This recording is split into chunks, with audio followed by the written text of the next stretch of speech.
পরিবারের আর্থিক সচ্ছলতা ফেরাতে প্রতিবছর বিদেশে পাড়ি জমান লাখ লাখ তরুণ। প্রবাসে নানা চ্যালেঞ্জ মোকাবেলা করতে গিয়ে কেউ কেউ শেষ নিঃশ্বাস ত্যাগ করেন বিদেশের মাটিতেই। তাদের মরদেহ দেশে আনতে চরম ভোগান্তিতে পড়েন স্বজনরা। বিশেষ করে মরদেহ পরিবহনের খরচ জোগাতে হিমশিম খেতে হয় তাদের। বেশিরভাগ ক্ষেত্রেই চাঁদার টাকায় দেশে ফেরে রেমিটেন্স যোদ্ধার মরদেহ। সংযুক্ত আরব আমিরাত থেকে একটি মরদেহ দেশে পাঠাতে খরচ হয় প্রায় ১.৫ থেকে ২ লাখ টাকা। পরিবহনের এ অর্থ যোগান দিতে প্রবাসীদের দ্বারে দ্বারে ঘুরতে হয় স্বজনদের। মাঝে মধ্যে কিছু সংগঠন এগিয়ে এলেও অধিকাংশ ক্ষেত্রেই প্রবাসীদের চাঁদার টাকায় দেশে ফেরে রেমিটেন্স যোদ্ধার মরদেহ।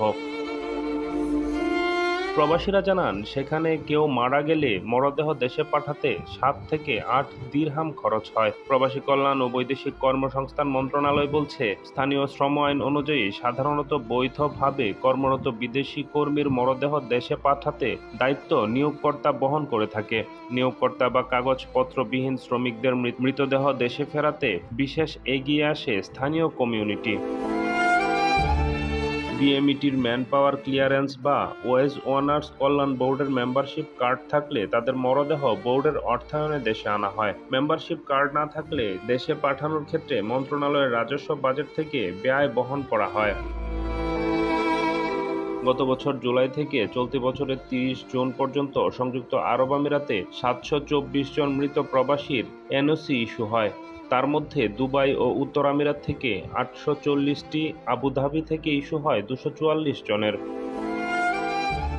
প্রবাসী কল্যাণ ও বৈদেশিক কর্মসংস্থান মন্ত্রণালয় বলছে, গেল অর্থবছরে সংযুক্ত আরব আমিরাত থেকে ওয়েজ অনার্স কল্যাণ বোর্ড ও রাজস্ব বাজেটের আওতায় মাত্র ৫৭ জন প্রবাসীর মরদেহ সরকারি খরচে দেশে পাঠানো হয়েছে। এতে সম্ভাব্য খরচ দেখানো হয়েছে ৩৩,৭৭,৯৬৭ টাকা। তবে কোন খাতে কত ব্যয় হয়েছে তা স্পষ্ট করেনি মন্ত্রণালয়।